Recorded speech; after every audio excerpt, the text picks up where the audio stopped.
segalanya bagiku. Hadirmu di hidupku, terutama bagi penyertamu Tuhan, penyertamu Tuhan. Segalanya bagiku, hadirmu di hidupku, terutama bagi kami Tuhan, terutama bagiku. Anugerahmu,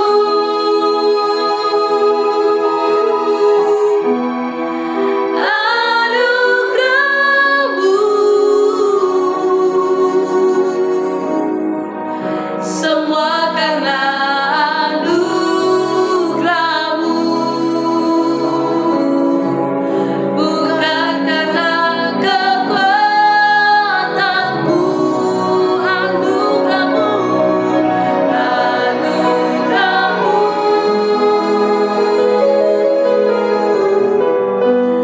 anugerahmu Tuhan. Kasih dan sayangmu, sumber kekuatan bagiku.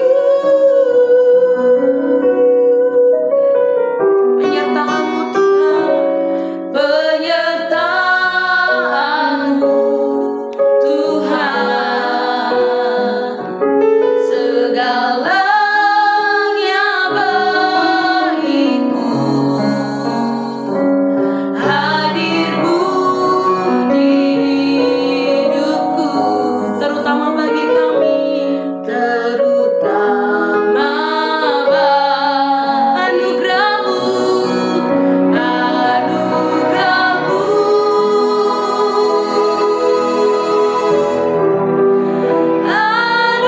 anugerahmu, semua karena anugerahmu, bukan karena kekuatanku. Anugerahmu Tuhan,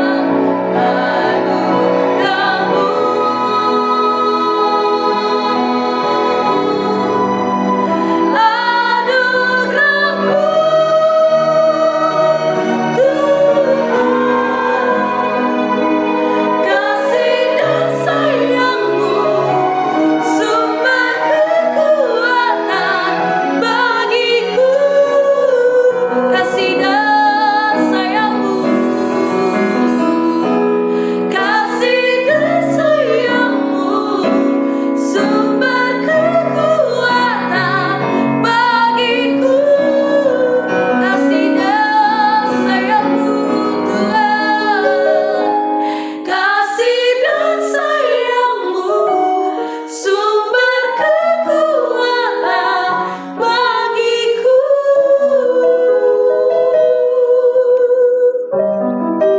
Kasih dan sayangmu, itulah yang menjadi sumber kekuatan kami Tuhan.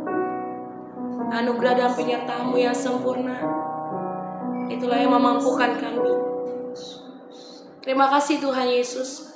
Hari ini kami mendengarkan renungan suara-Mu ya Tuhan, berbicara atas setiap kami siap mendengarkan. Dalam nama Tuhan Yesus kami berdoa dan mengucap syukur. Haleluya. Amin. Shalom Bapak Ibu Saudara yang dikasihi Tuhan. Kita berjumpa lagi dalam perenungan intim dengan Allah.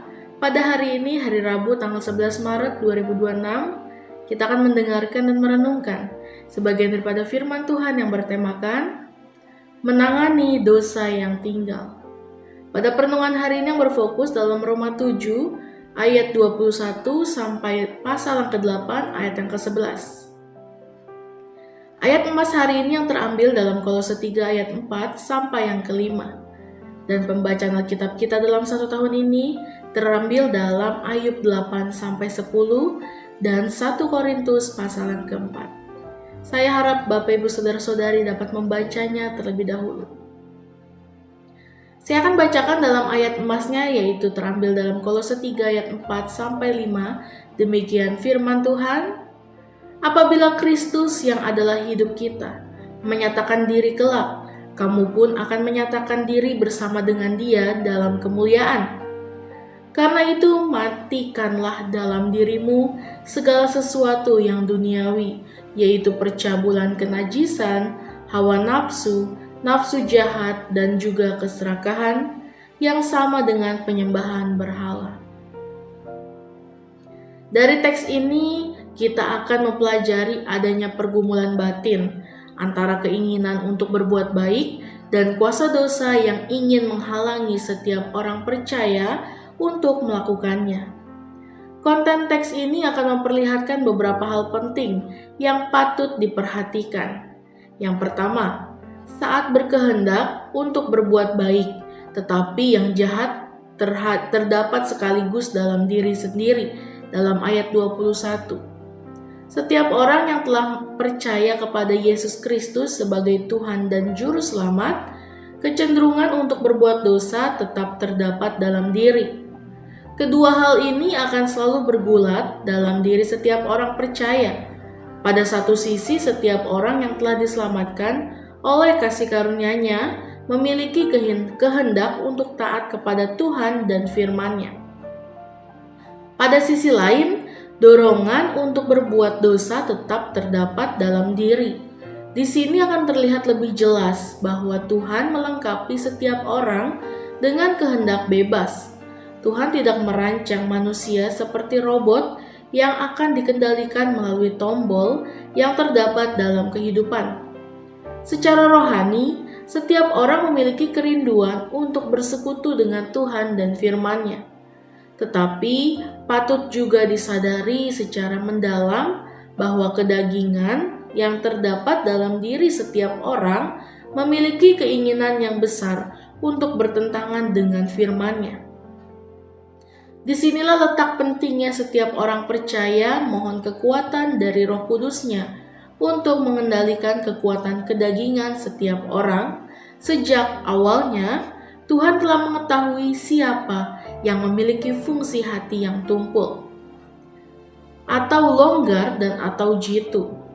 Sebagai salah satu contoh, walaupun memberikan izin kepada iblis untuk merampas semua propertinya, anak-anaknya meninggal, istrinya hampir meninggalkannya, dan atau menerbangkan penyakit kulit mulai dari telapak kaki sampai kepalanya. Tuhan telah mengetahui sebelumnya bahwa Ayub tidak akan menghujat nama Tuhan di hadapannya, dalam Ayub 2 ayat 10. Hal sekecil apapun yang tersembunyi dalam diri setiap orang, Tuhan melihat dan mengetahuinya. Kedua sisi inilah yang menentukan menang kalahnya setiap orang. Dengan mempersilahkan Yesus Kristus secara terus-menerus untuk menepati satu-satunya tahta kerajaan dalam diri, setiap orang akan mengalami kemenangan-kemenangan seperti yang diharapkan oleh Tuhan dari setiap orang percaya. Sebaliknya, jika akunya atau egonya dan atau kedagingan setiap orang yang menempati tahta kerajaan tersebut, maka Yesus Kristus akan meninggalkan tahta kerajaan tersebut, mengendalikan perjalanan kehidupan berdasarkan kedagingan. Diri sendiri akan semakin jatuh dari rencana Tuhan bagi setiap orang berdosa.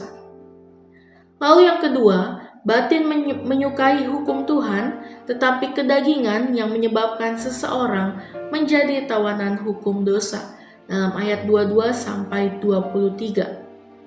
Hati yang telah diperbaharui menyukakan Tuhan dan firman-Nya.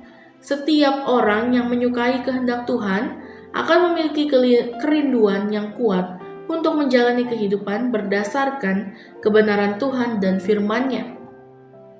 Setiap orang yang telah menghayati kebesaran Tuhan dalam menjalani kehidupan sehari-hari akan terdorong untuk melakukan kebenaran berdasarkan firman-Nya.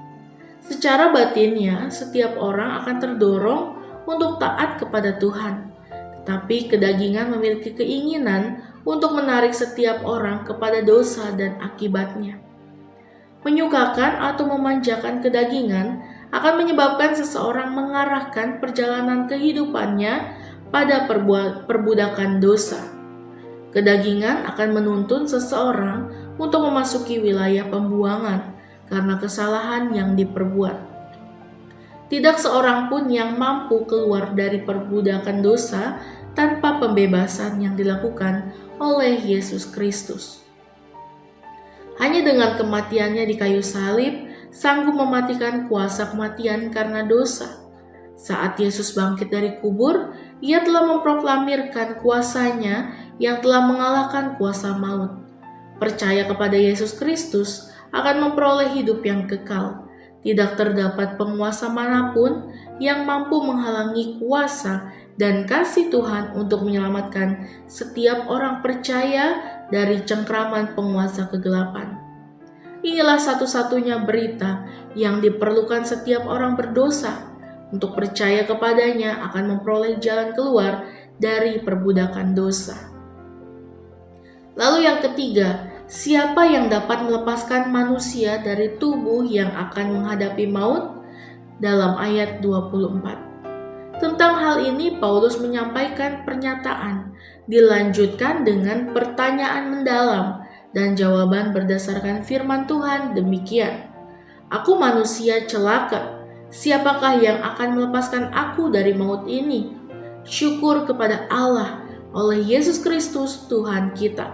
Dalam ayat 24-25. Kedua ayat ini mengandung hal yang sangat penting untuk dihayati setiap orang, karena mengungkapkan pergumulan yang paling mendalam tentang keinginan untuk berbuat baik dan sekaligus adanya tantangan kedagingan yang selalu menghalanginya.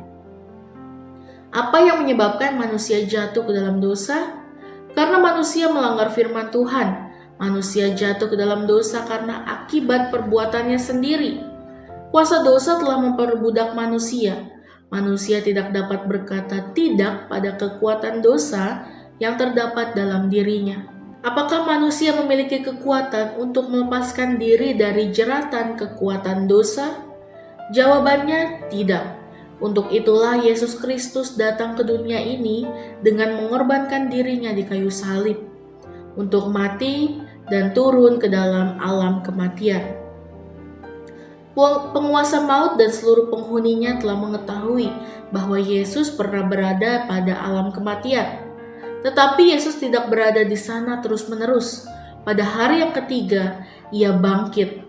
Kebangkitannya untuk membuktikan bahwa Ia mengalahkan kuasa kematian. Mengapa Yesus melakukannya? Untuk menyelamatkan manusia berdosa dari hukuman kekal. Ia mengasihi manusia. Karena itu, percayalah kepada Yesus Kristus. Terimalah Dia menjadi juru selamat. Setiap orang yang percaya kepadanya akan diselamatkan. Amin. Mari kita sama-sama berdoa. Bapa yang baik, terima kasih Tuhan Yesus untuk pertolongan pada hari ini ya Bapa. Kami mau tinggal di dalam Engkau ya Bapa. Kami mau meninggalkan segala dosa-dosa yang telah kami lakukan. Kami yakin dan percaya bahwa hanya Engkaulah satu-satunya juru selamat kami ya Bapa. Terima kasih Tuhan Yesus untuk pertolongan pada hari ini. Biarlah firman-Mu selalu merema bagi setiap kami. Terima kasih Tuhan, biar kehendak-Mu yang jadi bagi kami. Di dalam nama Tuhan Yesus, haleluya. Amin. Salam sejahtera bagi kita semua. Shalom.